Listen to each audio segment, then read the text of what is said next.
Hola muchachos, ¿qué tal? Bienvenidos a la octava clase de química para el primero medio del programa EAR Chile. Hoy día vamos a hablar de las soluciones. Específicamente vamos a hacer una introducción al tema de soluciones, ya que este es un tema que se ve más a profundidad en segundo medio. Por eso los contenidos que vamos a ver acá, vamos a ver cómo se clasifica la materia, vamos a ver los tipos de mezclas y los tipos de soluciones, así como también hablar un poquito de las distintas concentraciones.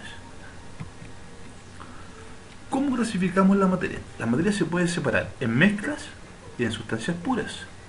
Las sustancias puras son los elementos como el oxígeno, el oro, el hierro, el cobre, el hidrógeno, cualquier elemento que se encuentre en estado único, es decir, solamente un tipo de átomo. ¿Sí? Puros átomos de oxígeno, puros átomos de oro o puros átomos de hierro conforman un elemento, una sustancia pura. Las sustancias puras también pueden ser compuestos. Compuestos como por ejemplo la sal, el bicarbonato de sodio, el azúcar, el agua, perdón, el agua entre comillas, agua destilada tendría que ser. ¿Ya? Vamos a ver por qué. Pero por ejemplo puede ser sustancias puras, también puede hablar, podemos ver por ejemplo el cloro, ¿ya? Son compuestos que están formados por dos o más átomos unidos entre sí. ¿Sí? También tenemos mezclas. Las mezclas pueden ser de dos tipos: mezclas homogéneas o mezclas heterogéneas. Toda mezcla es la unión de uno o más sustancias puras, ya sean elementos o compuestos, que se mezclan y no tienen una reacción química entre sí. Por lo tanto, estas sustancias puras que se juntaron no interactúan entre sí químicamente, solamente coexisten en espacio. ¿Sí? Tenemos mezclas homogéneas, como dijimos, y mezclas heterogéneas. La mezcla homogénea sería el agua de mar, el aire, por ejemplo, la gasolina. ¿Ya? Las mezclas heterogéneas tendríamos el agua de aceite, la madera, por ejemplo, y cualquier sustancia en la mezcla heterogénea, cualquier sustancia que al mezclarlas evite que se puedan juntar perfectamente. O sea, yo a la simple vista lo puedo ver las partes. Por ejemplo, si ustedes tuvieran lápices y gomas de borrar, y todo eso lo echaran, muchos lápices y muchas gomas de borrar, y lo tiran sobre la mesa y lo revuelven, ahí ustedes van a tener una mezcla heterogénea, porque ustedes pueden distinguir los componentes de esa mezcla. En cambio, si yo mezclo, por decirlo así, eh, por ejemplo, sal y azúcar, ¿ya? ¿Cierto? Lo mezclo, por ejemplo, en una taza o en una fuente grande, echo sal y azúcar y lo revuelvo muy bien. A simple vista va a ser muy difícil diferenciar la sal del azúcar, ¿sí? Al estar mezclado. Entonces, una mezcla homogénea o heterogénea es una mezcla en la cual a la vista de uno, macroscópicamente, ¿cierto?, se ve como si fuera una sola sustancia, la mezcla homogénea, o bien se distinguen las dos o más sustancias que forman esta mezcla en una mezcla heterogénea. Ustedes saben que cuando junto agua y aceite, aunque le revuelva esta mezcla, siempre se mantienen separados el agua y el aceite. Por lo tanto, yo ahí distingo los componentes. Y por eso puedo decir que el agua y el aceite forman una mezcla heterogénea. El aire, en cambio, está formado por muchos gases distintos. Pero yo no veo esos gases diferentes. Yo veo como todo, en realidad no lo veo porque es incoloro, ¿cierto? Pero veo, sería toda una mezcla de gases distintos, ¿cierto?, que forman esta mezcla homogénea. Las sustancias puras, para ser un poco más detallado, ¿cierto?, difieren, como dijimos, que puede ser en elemento o compuesto. ¿Ya? Los elementos no se pueden separar en sustancias más simples, ¿ya?, por medios químicos. Tenemos el cobre, el potasio, el oxígeno, como dijimos, elementos que son de un único tipo de átomo. Los compuestos, por otro lado, son sustancias químicas que están formadas por dos o más elementos químicos. Ahí tenemos, por ejemplo, el agua destilada, el amoníaco, cloruro de sodio, ¿cierto? El bicarbonato, decíamos, ¿ya? Y cualquier sal, por ejemplo, óxido, ¿ya? Peróxido, hidróxido, cualquier componente inorgánico y sustancias también orgánicas, como el metano, ¿ya? Entonces, los compuestos están formados por dos o más átomos, por ejemplo, hidrógeno y oxígeno. Los elementos están formados por un solo tipo de átomo, por ejemplo, puro oxígeno. Pero en ambos casos, los elementos y los compuestos son sustancias puras. Las mezclas, en cambio, como dijimos, se caracterizan porque están formadas por dos o más sustancias puras que se juntan. Y tienen como característica principal en que en esta mezcla, en esta unión, no es unión específicamente, pero en esta coexistencia, en un mismo espacio, en un mismo recipiente, ¿ya? No ocurren reacciones químicas entre los distintos componentes, ¿ya? Acá cada uno de los componentes mantiene su identidad y propiedades químicas como tal. Los componentes pueden separarse por medios físicos como la destilación, la filtración, flotación, que son mecanismos de separación. Ustedes lo van a ver en más detalle eso en segundo medio. Entonces, aun cuando no existen cambios químicos, algunas propiedades físicas de una mezcla, tales como el punto de fusión, pueden ser distintos, ¿ya? A cuando estaban los componentes separados. O sea, hay propiedades de las mezclas que cambian con respecto a cuando estaban las sustancias puras, ¿ya? A esos cambios de propiedades se llaman por propiedades coligativas. También es un tema que se ve en segundo medio, ¿ya? Lo que me importa acá es que ustedes sepan que no ocurre reacción química, por lo tanto no se forman, ni se crean, ni se destruyen enlaces, ¿sí? No hay reacción. La mezcla entonces puede ser clasificada como homogénea o heterogénea y va a depender de si logro distinguir o no distinguir a los componentes de esta mezcla. La homogénea, homo es igual, génea, ¿cierto? Tipo de origen. Entonces acá no se diferencian, en cambio aquí sí se diferencian, ¿ya?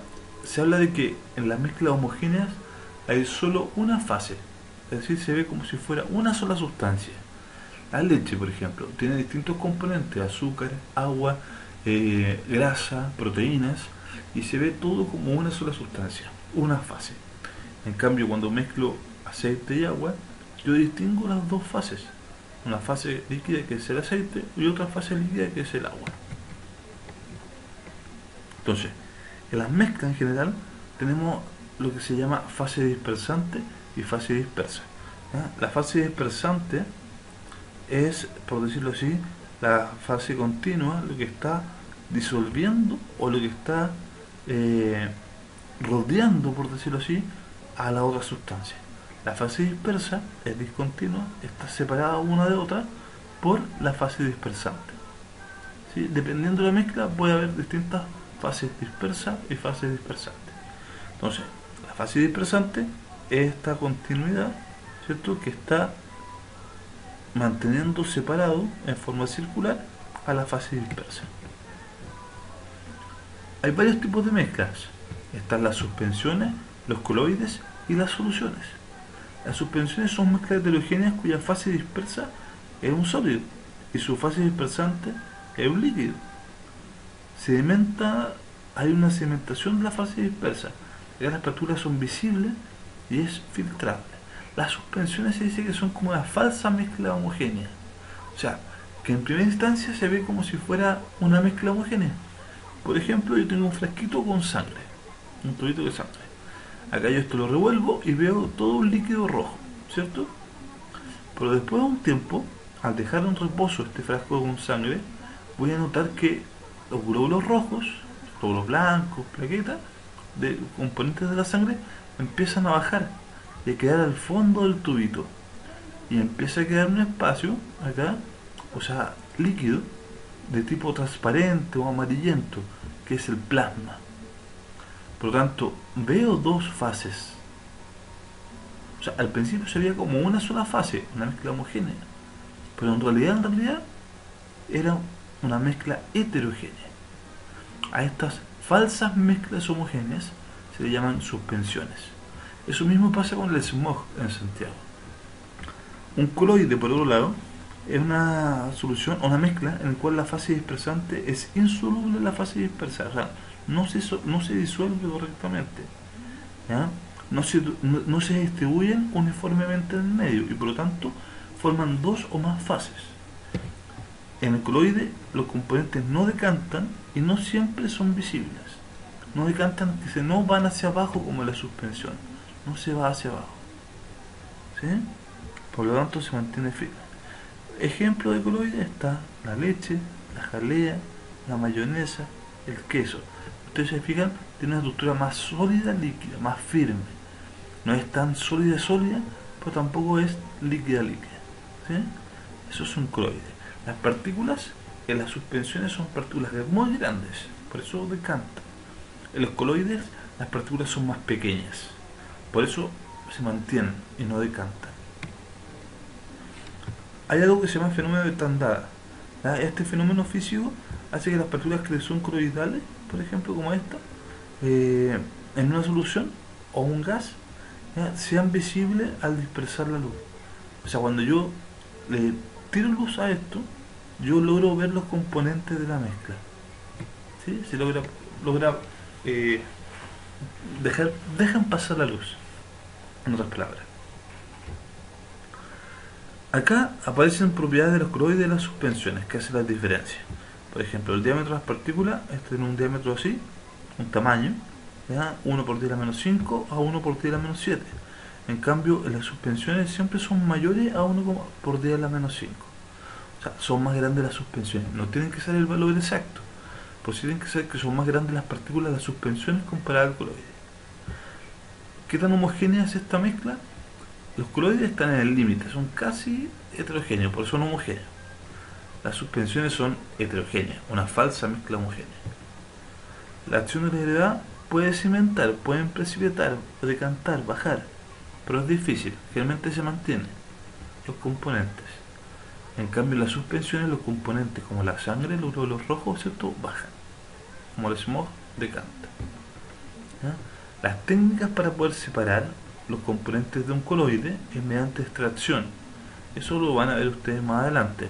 Hoy en una suspensión por filtración, que es como poner, por ejemplo, un papel filtro, ¿cierto?, y dejar pasar por ahí la mezcla.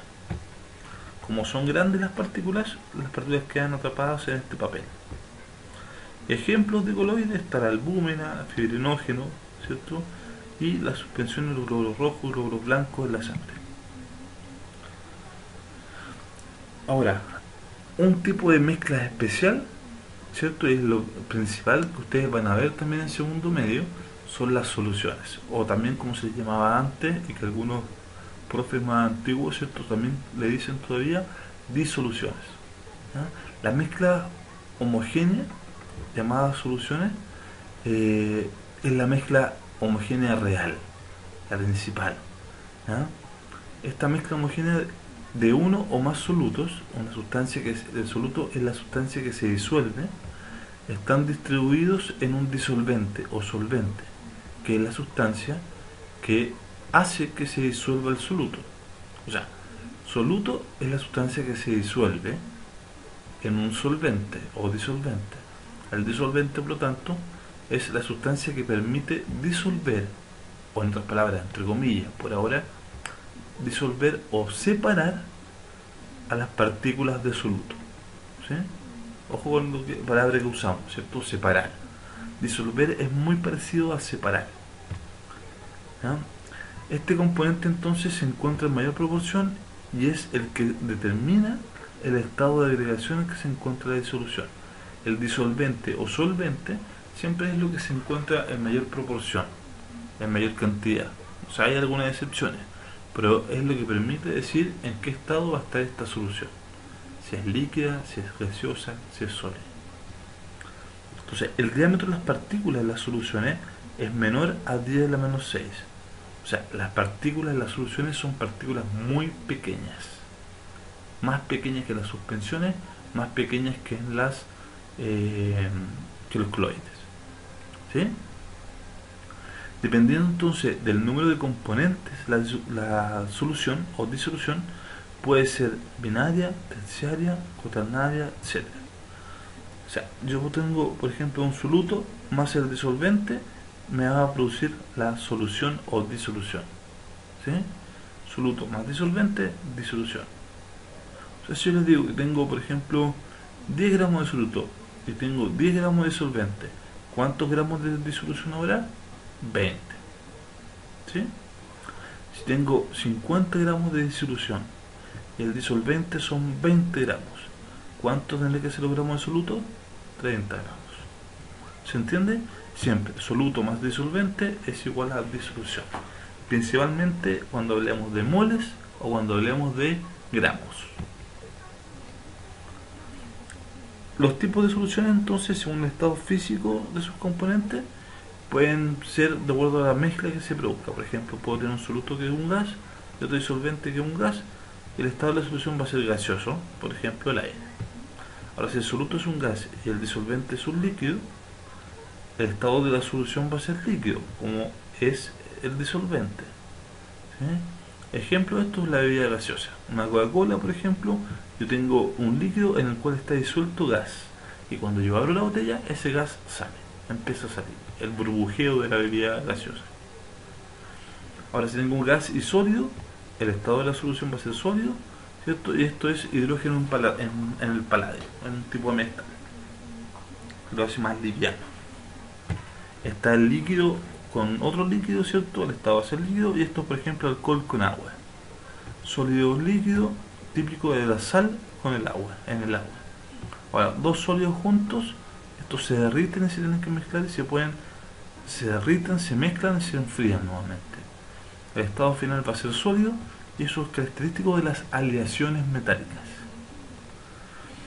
Entonces, hay otro tipo de solución, puede ser según la conductividad eléctrica. El que vimos recién era según el estado físico de sus componentes, si son gas, sólido o líquido. Ahora, de acuerdo a la conductividad eléctrica, hay soluciones, ¿cierto?, que están formadas por sustancias como con un soluto, ¿ya?, que al estar disuelto en agua permite conducir electricidad. Estos solutos que están disueltos en agua y permiten conducir electricidad se le llaman electrolitos, ¿ya? Y sus disoluciones o soluciones se llaman soluciones electrolíticas.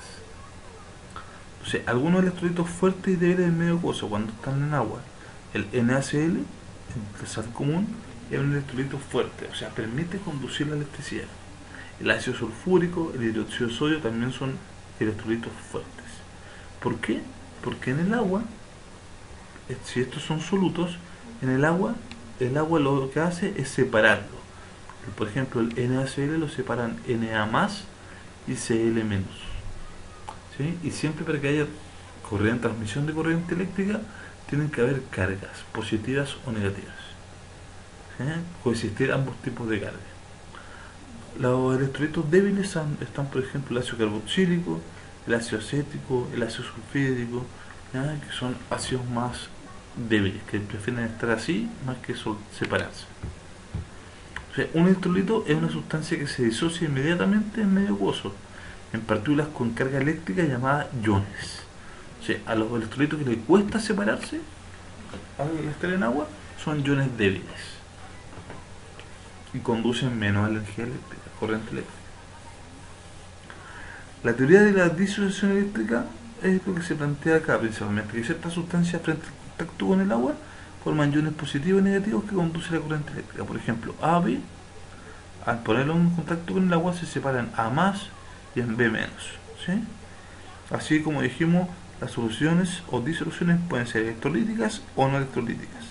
Las disoluciones electrolíticas son aquellas disoluciones de compuestos iónicos principalmente, en los cuales los solutos se separan completamente en sus iones. ¿Ya? Hay unas conductoras de electricidad, son principalmente la característica fundamental de las electrolíticas, conducen la electricidad. En cambio, las no electrolíticas, hay disolución de compuestos covalentes. Acá es una mezcla de compuestos covalentes, no compuestos por enlaces iónicos. Acá están compuestos unidos por enlaces covalentes. Acá no se disocian, no se separan, ni se dispersan, ¿ya?, y no conducen la electricidad, las no electrolíticas. Ahora bien, según la proporción de sus componentes, las soluciones se pueden separar en soluciones insaturadas, disoluciones saturadas o concentradas y soluciones sobresaturadas. Las soluciones saturadas son aquellas en las cuales yo le he agregado al solvente, le he agregado soluto al punto máximo de que ya no puede disolver nada más. Está en el máximo cantidad de soluto que puede disolver. Si yo a una solución que tiene solvente le agrego soluto y puedo seguir agregándole más soluto, porque se puede seguir disolviendo, está más licuada, por decirlo así, a esa solución la vamos a llamar solución insaturada. ¿Sí? Ojo que si yo le sigo echando, se va a convertir en un punto en una solución saturada, está en el máximo, límite máximo que puede disolver. Ahora, si yo a esta solución saturada le sigo echando soluto, va a llegar a un punto que se va a llamar solución sobresaturada, que es cuando ya pasé, le eché un poquito más del límite máximo de saturación y esa sustancia, ese soluto que le estoy echando no se disuelve, empieza a quedar acá, depositado abajo, decanta, precipita, ¿sí? Y no se disuelve. Entonces, en una solución sobresaturada hay precipitado, en una solución saturada está el máximo, ¿cierto?, de soluto disuelto, y en una solución insaturada yo puedo seguir agregando soluto porque todavía no está al límite. ¿Qué son las concentraciones? Para terminar, las concentraciones corresponden a mediciones o proporciones de cuánto soluto y cuánto solvente tiene una determinada solución. ¿Ah? O sea, es una relación que me dice cuánto soluto y cuánto solvente tiene una mezcla. ¿Ah? Permite realizar cálculos de distintas formas. Algunas, como por ejemplo algunas concentraciones útiles, que son las que ustedes más van a manejar en segundo medio, son las concentraciones porcentuales. Por ejemplo, una de ellas es el porcentaje masa-masa. Este porcentaje masa-masa implica que son gramos de soluto dividido gramos de solución. Como es un porcentaje, lo multiplicamos por 100. O sea, si tengo 20 gramos de soluto y tengo 100 gramos de solución, sería 20 dividido 100 por 100. Los 100 se van y me queda 20% masa-masa. ¿Sí? Si tuviera 50 gramos de soluto y 200 gramos de solución, sería 50 dividido 200 por 100. Puedo eliminar los ceros, con los ceros de acá abajo, ¿cierto? Me queda 50 dividido 2, 25%. ¿Se entiende? Es un cálculo matemático de porcentaje. La molaridad, por otro lado, se simboliza con una M mayúscula y corresponde a los moles de soluto, ¿ya?, que están contenidos en un litro o en litros de disolución o solución. Por lo tanto, si tengo 3 moles de soluto en 2 litros de solución, ¿cierto? Yo voy a decir 3 dividido 2 va a ser 1,5. Por lo tanto, la molaridad de esa solución va a ser 1,5 molar o 1,5 m o 1,5 moles partidos por litro. ¿Sí? Distintas unidades para molaridad. Es una de las concentraciones más utilizadas. Y esta, en conjunto de la fracción molar, son concentraciones químicas. Esta de acá, la concentración porcentual, es justamente eso, una concentración porcentual. La fracción molar se simboliza con una X y puede ser fracción molar de soluto o fracción molar de solvente o fracción molar de cualquier otro componente que tenga la solución. Se define como moles de soluto partido moles totales. Si fuera fracción molar de solvente, serían moles de solvente partido moles totales. Los moles totales siempre es la suma de todos los moles de todos los componentes de la mezcla. Muchachos, eso es todo en este video. Espero que les haya gustado, que no haya sido muy largo. Nos vemos la próxima semana. Vamos a comenzar con los repasos. Suerte, hagan los ejercicios y estudien. Queda muy